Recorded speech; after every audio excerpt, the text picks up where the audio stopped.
So hello everyone, welcome to Hitesh easy. Friends, इस video में हम सॉल्व करेंगे problematic soil and their management पर important MCQs.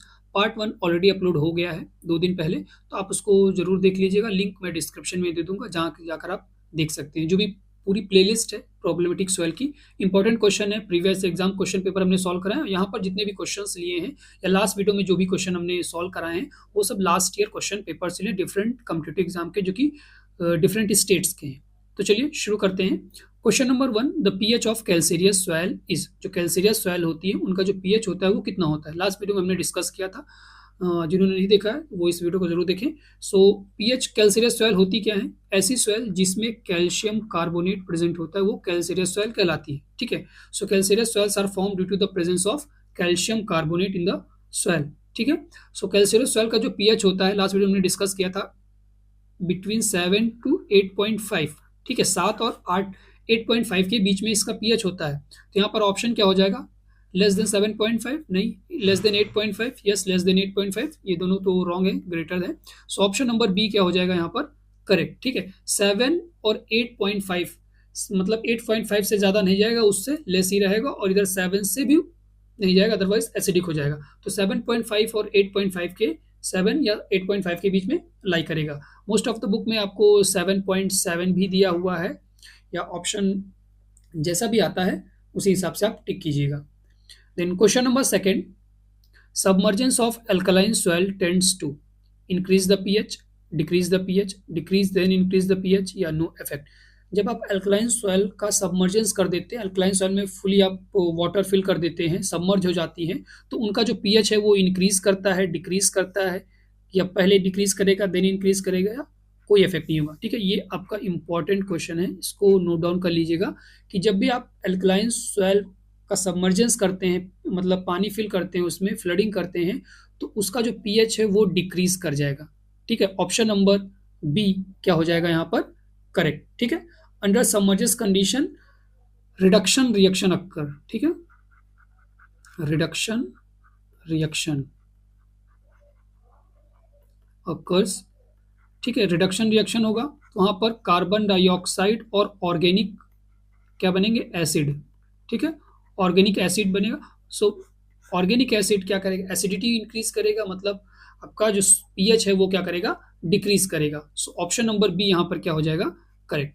Submergence of alkaline soil tends to decrease the pH. Then question number 3, reclamation of saline soil is mainly done by liming, leaching, gypsum application, या crop rotation. Saline soil को reclaim किस तरीके से आप manage करेंगे? जो salinity है आप किस तरीके से कम करेंगे? लाइमिंग के द्वारा करेंगे, लीचिंग के द्वारा, जिप्सम एप्लीकेशन, या क्रॉप रोटेशन। ठीक है, तो लाइमिंग हमने पढ़ा था किस में करते हैं? एसिड सॉइल में। ठीक है, जिप्सम हम एल्कलाइन सॉइल में करते हैं। ठीक है, एल्कलाइन सॉइल। क्रॉप रोटेशन से सॉइल रिक्लेमेशन का कोई वो नहीं है, इससे नहीं होती है। ठीक है, देन इसके बाद बच्चा क्या? लीचिंग आपका। तो लीचिंग हम किसके लिए करते हैं? सलाइन सॉइल के लिए। ठीक है, जो भी सोल्यूबल सॉल्ट्स हैं, आप एक्सेस वाटर फिल करेंगे तो वो रिमूव हो जाएंगे फील्ड से। ठीक है, सो ऑप्शन नंबर यहाँ पर बी क्या हो जाएगा? करेक्ट। तो याद रखना, saline soil leaching, acid soil liming, या आप प्रेस मड अप्लाई कर सकते हैं, या रॉक फॉस्फेट अप्लाई कर सकते हैं, जिप्सम आप करेंगे एल्कलाइन या सोडिक सॉइल में।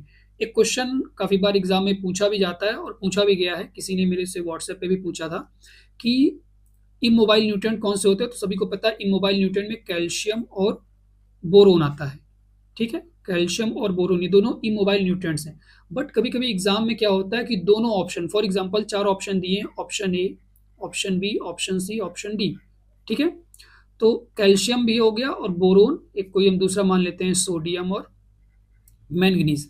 ठीक है, अब क्वेश्चन पूछेगा कि कौन सा इसमें से इमोबाइल न्यूट्रिएंट है प्लांट में। तो जनरली हम पढ़ते हैं क्या कि कैल्शियम और बोरोन दोनों क्या है? इमोबाइल न्यूट्रिएंट्स हैं। ठीक है, बट यहाँ पर ऑप्शन बोथ नहीं है, तो हमें कोई एक ऑप्शन चूज करना पड़ेगा। तो हम एक ऑप्शन के साथ जाएंगे, तो ऑप्शन ए मतलब कैल्शियम। ठीक है, अगर बोरोन और कैल्शियम में से आपसे पूछेगा देन आप कैल्शियम लगाइएगा। अगर ऑप्शन बोथ होता देन आप वहां पर बोथ भी टिक कर सकते हैं, करेंगे। अगर बोथ ऑप्शन है देन आप बोथ के साथ जाएंगे। अगर दोनों में कोई एक है, कैल्शियम या बोरोन में किसी एक को चूज करना होगा, देन आप कैल्शियम को चूज कीजिएगा। ठीक है, तो ये इंपॉर्टेंट क्वेश्चन, इसको भी आप लोग याद रखिएगा। Question number 4, waterlogged soil suffers mainly from salt toxicity, nutrient excess, oxygen deficiency या सॉइल एसिडिटी। जो वाटर लॉग सॉइल होती जहां पर पानी हमेशा फिल रहता है, तो उसमें आपको क्या देखने को मिलेगा? सॉल्ट टॉक्सिसिटी, एक्सेस सॉल्ट वहां पर होगा, न्यूट्रेंट की एक्सेस होगी, ऑक्सीजन की डिफिशियंसी होगी या सॉइल एसिडिटी। ठीक है, जब आपका सैलिनिटी वाटर ज्यादा होता है तो वहां पर सॉल्ट टॉक्सिसिटी, जैसे कभी कभी आपने देखा होगा कि जिस एरिया में जो वाटर लेवल होता है वहां पर अगर सलाइन वाटर है तो वहां पर सॉल्ट टॉक्सिसिटी ज्यादातर देखने को मिलेगी। ठीक है, न्यूट्रिएंट एक्सेस नहीं होगा, सॉल्ट एक्सेस होगा वहां पर। और उसके बाद क्या है? Water log. तो वाटर लॉग सॉइल क्या करता है? एरिएशन, पुअर एरिएशन होता है उसमें। तो पुअर एरिएशन होगा तो एनारोबिक कंडीशन बनेगी। एनारोबिक कंडीशन क्या होती है? जहां पर ऑक्सीजन की कमी होती है। सो ऑप्शन नंबर क्या हो जाएगा? C correct. ठीक है, oxygen deficiency. Water log soil mainly suffers from oxygen deficiency या they water log soil from anaerobic condition. याद रखना वर्ड। ठीक है, एनएरोबिक कंडीशन कहां फॉर्म होती है? वाटर लॉग सॉइल में। So most of the plant इसी वजह से सर्वाइव नहीं कर पाते, because of deficiency of oxygen. Question number 3 है, toxic element commonly found in acid soils are. कौन से टॉक्सिक एलिमेंट जो कि कॉमनली आपको एसिड सॉइल में देखने को मिलेंगे? Sodium, aluminium, manganese, calcium. ठीक है, अब देखिए एसिड सॉइल यहां पर कहा है तो आपको सबसे पहले पीएच से याद आना चाहिए। ठीक है, हमने पढ़ा है पीएच कम होगा एसिड सॉइल का। हमने पढ़ा है सोडियम जिस सॉइल में प्रेजेंट होता है उसका पीएच हाई होता है। ठीक है, तो सोडियम हमारा किसमें देखने को मिलेगा? सैलाइन सॉइल में। कैल्शियम कार्बोनेट किसमें प्रेजेंट होता है? कैल्सीरियस सॉइल में। ठीक है, कैल्सीरियस सॉइल में। तो कैल्सीरियस सॉइल का भी पीएच कितना होता है? 7 से 8.5 के बीच में, और हमने डिस्कस किया था, या 7.7 दिया रहेगा, वो भी आपका सही है। ठीक है, तो अब हमारे पास क्या बचा? एल्युमिनियम एंड मैंगनीज, इन्हीं में से कोई होगा। ठीक है, अब देखिए अगर आपसे पूछता है toxic element commonly found in acid soil, तो वहां पर आपका एल्युमिनियम भी पाया जाता है, मैंगनीज भी होता है और आयरन। ठीक है, तीनों आपको देखने को मिलते हैं, बट मोस्ट कॉमनली एल्युमिनियम यहाँ पर। ऑप्शन नंबर बी, दोनों ऑप्शन दिए, अगर बोथ होता तो हम एल्युमिनियम मैंगनीज दोनों लगा कर आते, दोनों सही होते, बट एक ऑप्शन आपको चूज करना है, then we should go with the option number B. ठीक है, क्या हो जाएगा? एल्युमिनियम। देन नेक्स्ट है question number 6, peaty soils are rich in. Peaty soils मतलब पीट। जब आप कोल पढ़ते होंगे तो वहां पर कोल कोल का फॉर्मेशन, बिटुमिनस, ठीक है, और एंथ्रासाइट, पीट, तो वही है पीट सॉइल या पीट, एक ही चीज है। ठीक है, so peat soils are rich in sand, clay, organic matter या कैल्शियम कार्बोनेट। जो पीट सॉइल होती है वो किस में रिच होती है? So they are rich in organic matter. Option number C क्या हो जाएगा? Correct. And peat soils have high moisture retention. ठीक है, हाई मॉइस्चर रिटेंशन। क्यों हाई मॉइस्चर रिटेंशन होती है? Because of organic matter. Organic matter जितना ज्यादा होगा उतना ज्यादा वो मॉइस्चर को एब्जॉर्व करेंगे, रिटेन करेंगे। और पीट सॉइल को ही हम क्या बोलते हैं? हिस्टोजोल। ये इंपॉर्टेंट है, ये याद रखिए, पीट सॉइल को ही क्या बोलते हैं? हिस्टोजोल। ठीक है, and they are rich in organic matter. And इतनी चीजें याद रखना है। और एल्युमिनियम वाले में याद रखना है कि एल्युमिनियम आपका most significant growth limiting factor है अंडर द, यहाँ पर, कि एल्युमिनियम आपका most significant growth limiting factor है अंडर एसिडिक सॉइल। ठीक है, याद रखना, इंपॉर्टेंट है, मोस्ट ऑफ द एग्जाम में क्वेश्चन पूछा जा सकता है, इसलिए मैंने यहाँ पर लिया हुआ है। ऑप्शन मैंने चेंज किए हुए हैं, बट क्वेश्चन इसी तरीके से था। Question number 7, major problems of peaty soil is. जो पीट सॉइल की मेजर प्रॉब्लम क्या है? लो नाइट्रोजन, एसिडिटी, सैलिनिटी या सोडियम टॉक्सिसिटी। ठीक है, सो लो नाइट्रोजन, जो भी पीट सॉइल होती है उनमें लो नाइट्रोजन होगा नहीं, एसिडिटी, सैलिनिटी या सोडियम टॉक्सिसिटी।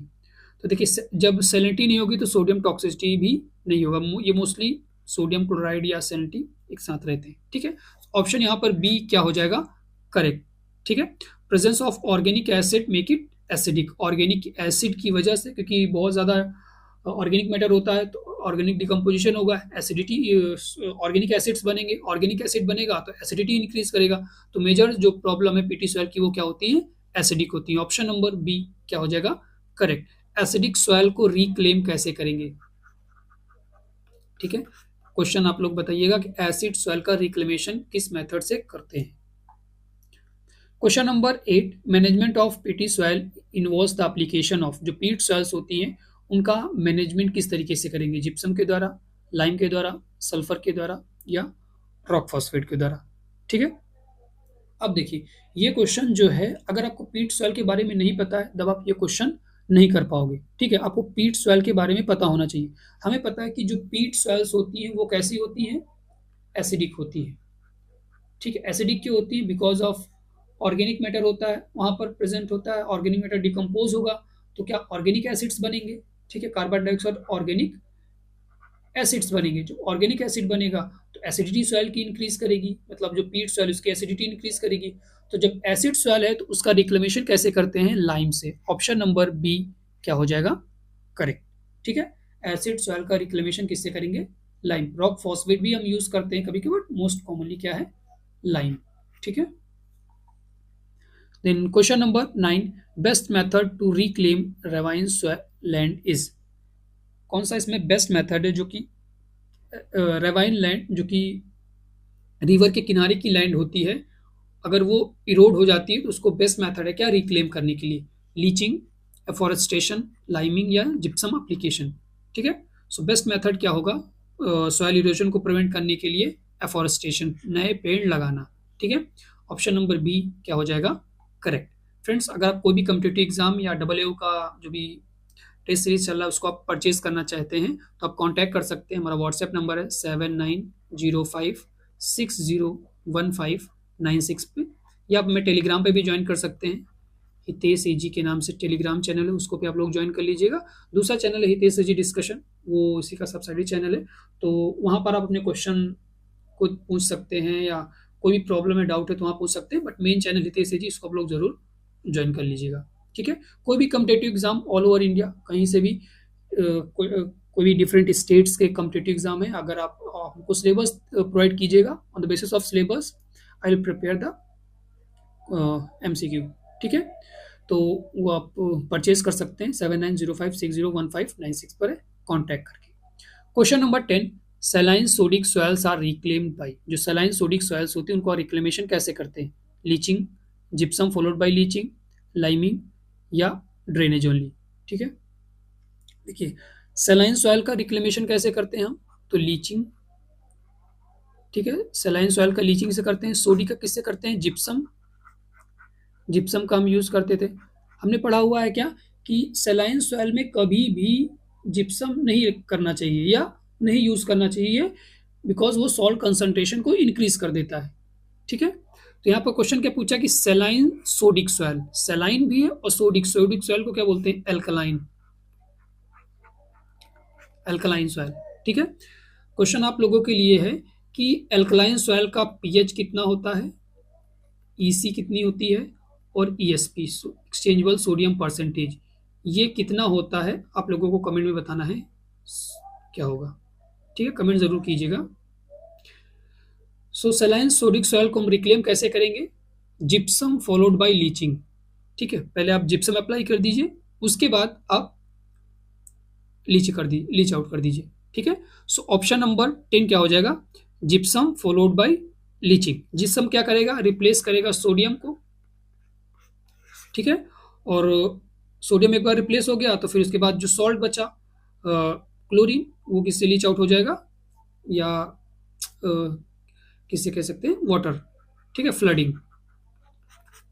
अब फ्लडिंग कर देंगे तो वो लीच आउट हो जाएगा। So gypsum followed by leaching. Option number B क्या हो जाएगा correct. Question number 11, which crop is most tolerant to salinity. कौन सी क्रॉप है जो कि सबसे ज्यादा टॉलरेंट है सैलिनिटी के लिए? Potato, barley, rice, wheat. ठीक है, among the 4 option correct option क्या हो जाएगा? मोस्ट टॉलरेंट क्रॉप क्या है आपकी? बार्ले, सैलिनिटी के लिए। ठीक है, बहुत फेमस क्वेश्चन है, मोस्ट ऑफ द एग्जाम में आपका पूछा गया है कि most tolerant crop for salinity. ठीक है, तो बार्ले या ट्रिटिकेल। अगर ऑप्शन में बार्ले नहीं है देन आप प्रेफर करोगे ट्रिटिकेल। ठीक है, barley and triticale most tolerant crop है against salinity. Question number 12, green manuring helps in sodic soil reclamation by. जब आप ग्रीन मैन्यूरिंग करते हैं क्रॉप में, ठीक है, सॉइल में, तो किस तरीके से वो हेल्प करती है? Green manuring helps sodic soil reclamation by increasing salinity, producing organic acid, increasing ESP या रिड्यूसिंग कैल्शियम। ठीक है, तो किस तरीके से हेल्प करती है? By producing the organic acid. जब डिकम्पोजिशन होगा ग्रीन मैन्यूरिंग का सॉइल के साथ, ठीक है, जो भी ग्रीन मैन्यूर है वो डिकम्पोज होंगे, तो क्या वहां पर प्रोड्यूस होंगे? Organic acids. ठीक है, ऑर्गेनिक एसिड और कार्बन डाइऑक्साइड। ठीक है, क्या होगा? ऑर्गेनिक एसिड और कार्बन डाइऑक्साइड। तो ये क्या करेंगे? पीएच को कम करेंगी। जब पीएच कम करेंगी तो आपका न्यूट्रल की तरफ लाएंगी, तो आपका जो सॉइल है वो रिक्लेम हो जाएगी, बहुत ज्यादा सोडिक नहीं रहेगी। सो ऑप्शन नंबर बी क्या होगा? Correct. Question number 13, the primary aim of problematic soil management is to increase the soil pH, reduce the crop rotation, improve soil physical and chemical properties, या increase the fertiliser use. So primary aim क्या है problematic soil management का? क्यों हम management करते हैं problematic soil को? PH को इंक्रीज करने के लिए? बिल्कुल नहीं। क्रॉप रोटेशन को रिड्यूस करने के लिए नहीं, क्रॉप रोटेशन बहुत बेनिफिशियल होता है। फिजिकल और केमिकल प्रॉपर्टीज सॉइल की इंप्रूव करने के लिए। ऑप्शन नंबर सी क्या हो जाएगा? Correct. Then question number 14, a soil having electrical conductivity of the saturation exact greater than 4 DSM and exchangeable sodium percentage ESP less than 15। ये जो क्वेश्चन है लास्ट ईयर आपका एस्को हुआ था उड़ीसा में, वहां का क्वेश्चन है। ठीक है, soil having electrical conductivity of the saturation exact EC greater than 4। ठीक है, जो ईसी आपका है वो कितना है? Greater than 4 DSM, decisiemens per metre, and exchangeable sodium ESP less than 15। ठीक है, तो किस केस में था ये? It is was in case of saline soil. Option number A क्या हो जाएगा यहां पर? करेक्ट। ठीक है, याद रखिएगा। क्वेश्चन नंबर 15, ये भी आपका लास्ट ईयर एस्को में ही था। Soluble P rapidly precipitate as dash in alkaline soil, iron phosphate, aluminium phosphate, calcium phosphate, या आयरन ऑक्साइड। ठीक है, जो सोल्यूबल आपका फॉस्फोरस है वो rapidly as a precipitate form करता है in alkaline soil as iron phosphate, calcium phosphate, aluminium या कैल्शियम। तुमने पढ़ा एल्कलाइन सॉइल मोस्टली या सोडिक सॉइल किससे बनती है? Calcium carbonate. ठीक है, phosphorus calcium phosphate. Option number C यहाँ पर क्या हो जाएगा? करेक्ट। ठीक है, याद रखिएगा, इंपॉर्टेंट है। ऑप्शन नंबर सी क्या हो जाएगा? करेक्ट। फ्रेंड्स, इस वीडियो में इतना ही। बाकी जो और नेक्स्ट टॉपिक है उनको हम आगे आने वाले नेक्स्ट वीडियो में कवर करेंगे। तो मिलते हैं नेक्स्ट वीडियो में।